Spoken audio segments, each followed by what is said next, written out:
दोस्तों, सूर्यदेव को छठ पूजा के दिन जल चढ़ते समय भूल से भी ना करें। यह गलतियां हैं। पुराण के अनुसार कहा जाता है कि संसार के समस्त मानव को स्नान करने के पश्चात सूर्यदेव को अवश्य जल चढ़ाना चाहिए। तांबे के लौट से जल चढ़ाना बहुत ही अच्छा माना जाता है। जल के साथ अक्षत एवं फूल मिश्रित कर सूर्यदेव को जल चढ़ाने से सूर्यदेव बहुत ही जल्दी प्रसन्न होते हैं। जल चढ़ते समय सूर्यदेव के मंत्र का उच्चारण करना चाहिए। इससे मन में सकारात्मक ऊर्जा प्रवेश करती है, जिनका स्वास्थ्य खराब होता है। यदि वे लोग हर सुबह स्नान करने के उपरांत सूर्यदेव को जल चढ़ते हैं, तो उनको स्वास्थ्य से संबंधित जितनी भी समस्या होती है, उन सभी का निवारण प्राप्त हो सकता है। बहुत से लोगों की कुंडली में सूर्य की दशा ठीक नहीं होती, जिन लोगों को अवश्य ही रोजाना स्नान करने के पश्चात सूर्यदेव को जल चढ़ाना चाहिए। इससे उनके घर में जो भी खराबी है, उसमें सुधार आ सकता है। सवाल है कि सूर्य भगवान को कैसे जल चढ़ाई एवं कब जल्द चलिए। अब हम बात करते हैं कि छठ पूजा के दिन सूर्यदेव को जल चढ़ते समय किन बातों का ध्यान रखना चाहिए।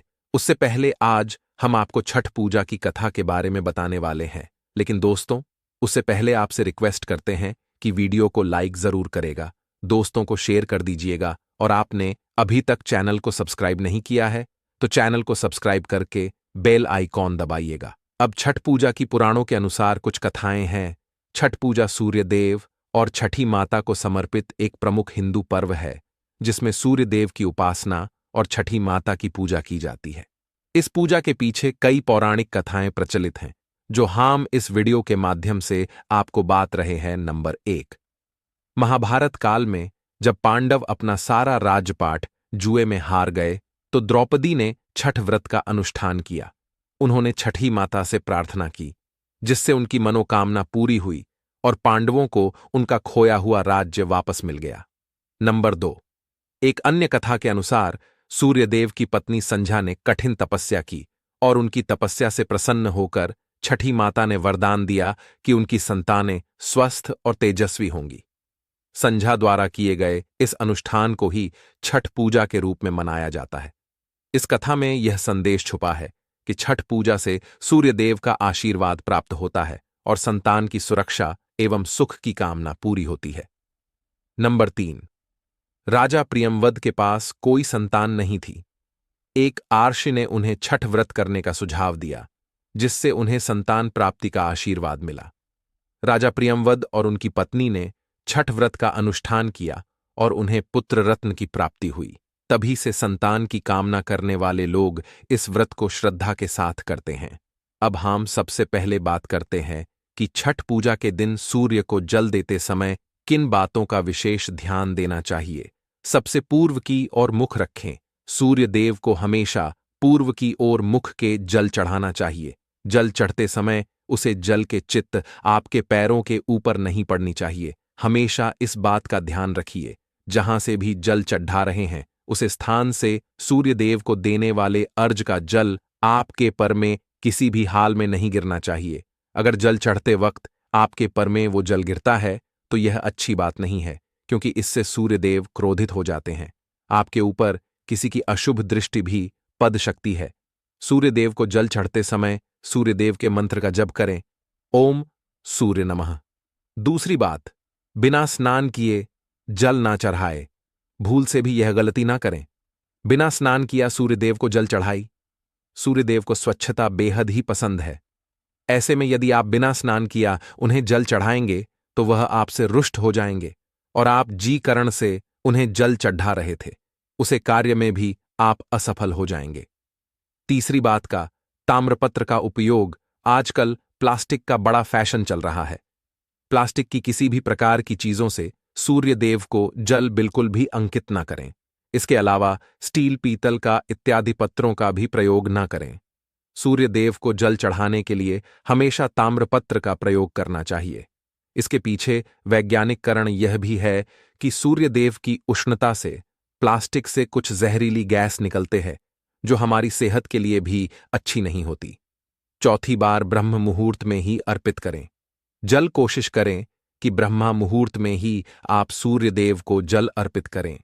ब्रह्मा मुहूर्त का समय अर्थात सुबह के 3 से 5 बजे का समय सूर्य देव को जल अर्पण करने का सबसे अच्छा समय माना जाता है। जल चढ़ाने से पूर्व आपकी नियमित क्रियाकलाप भी पूर्ण होनी चाहिए। आप स्वच्छ वस्त्र पहनकर ही सूर्य को अर्घ दे। ऐसा करने से नवग्रह की कृपा जल चढ़ाने वाले व्यक्ति के ऊपर सदैव बनी रहती है। 5वीं बात, अक्षत एवं फूल अवश्य हो। सूर्य देव को जल चढ़ते समय जल में अक्षत रोली फूल अवश्य होनी चाहिए। अगर आपके पास कुछ भी नहीं है तो अक्षत से कम चला सकते हैं, बस खाली सिर्फ जालना। चढ़ाई 6ठी बात, हाथ सर के ऊपर रखें। हमेशा अपने हाथों को सर के ऊपर रखकर ही सूर्यदेव को जल अर्पित करना चाहिए। जब जल की धारा सूर्यदेव को अर्पित करते वक्त गिरती है तो इस धारा से सूर्यदेव को देखना चाहिए। कहा जाता है कि ऐसा करने से व्यक्ति के ऊपर सूर्यदेव की कृपा बनी रहती है एवं व्यक्ति के मां में सकारात्मक ऊर्जा भी प्रवेश करती है। 7वीं बात, चप्पल न पहने। भूल से भी आपके पर में चप्पल नहीं हनी चाहिए। यदि सूर्यदेव को चप्पल पहनकर जल अर्पण करेंगे, आपसे दूर हो जाएंगे और आपकी जितने भी कम रुख हुए हैं वह सभी कम भी आगे नहीं बढ़ पाएंगे। इसलिए हमेशा सूर्यदेव को नंगे पैरों में रहकर ही जल अर्पित करें। आप हर दिन सूर्य देव को जल चढ़ाई या ना चढ़ाई, लेकिन 8 नवंबर छठ पूजा के दिन सूर्य को जल अवश्य चढ़ाना चाहिए, क्योंकि 8 नवंबर छठ पूजा का दिन सूर्य भगवान का दिन होता है। इस दिन को अवश्य ही हर व्यक्ति को सूर्य देव को जल अर्पित करना चाहिए।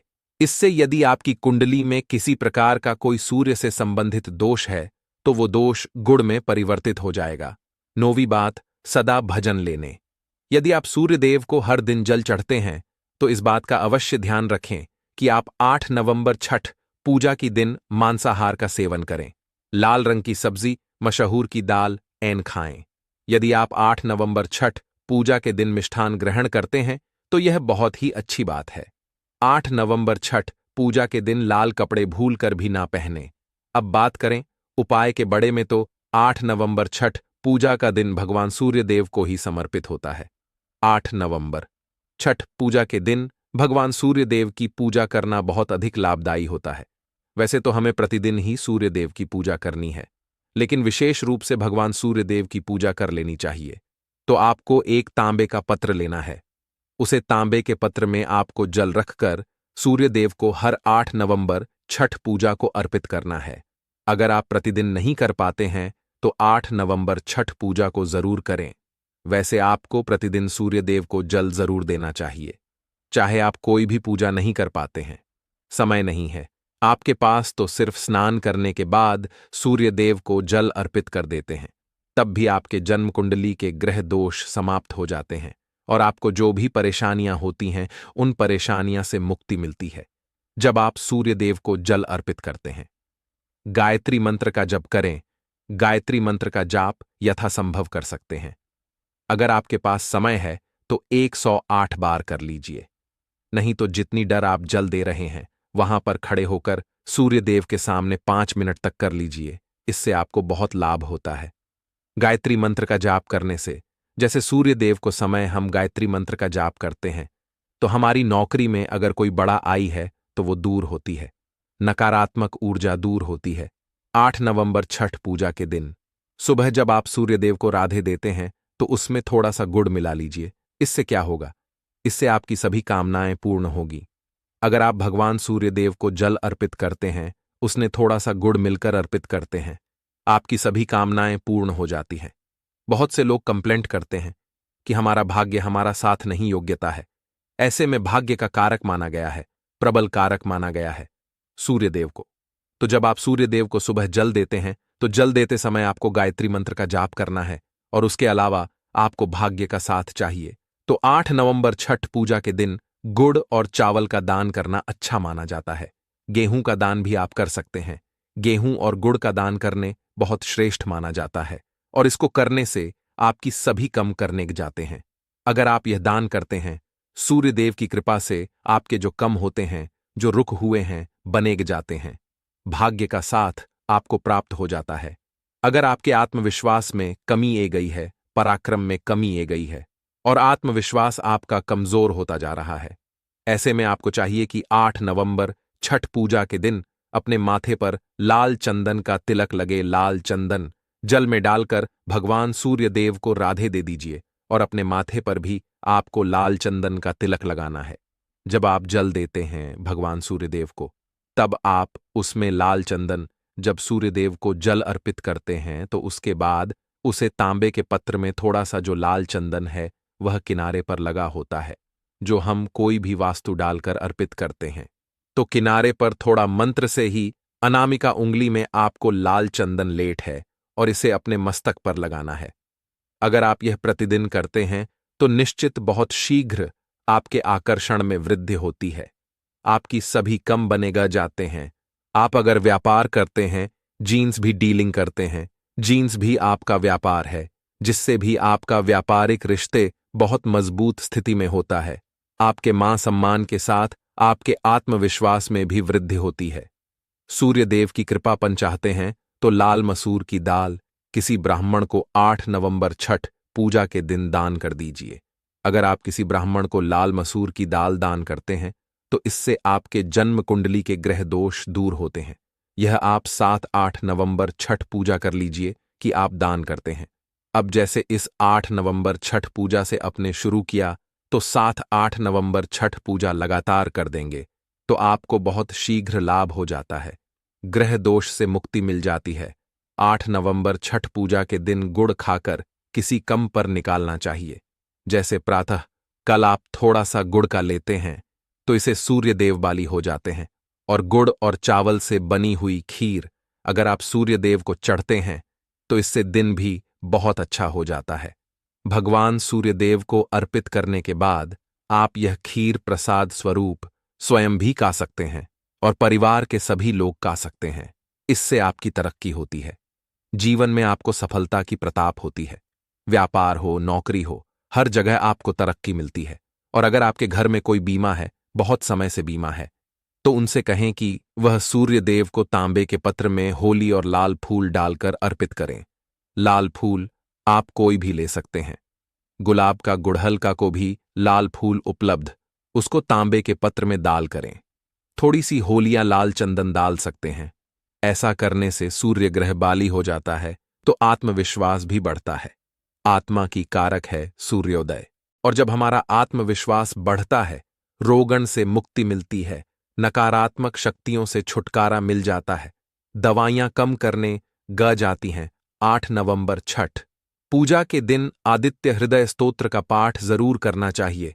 अगर आप चाहते हैं आपको सूर्य ग्रहण का पूर्ण लाभ प्राप्त हो, चाहे आपकी जन्म कुंडली मजबूत स्थिति में भी हो, तब भी 8 नवंबर छठ पूजा को आपको आदित्य हृदय स्तोत्र का पाठ जरूर करना चाहिए। आदित्य हृदय स्तोत्र का पाठ अगर आप 3 बार करते हैं प्रतिदिन, या फिर 3 बार 8 नवंबर छठ पूजा को भी कर लेते हैं, तो इससे भी आपके जीवन की परेशानियां दूर होती हैं। आपके मां में कोई भी कम ना हो।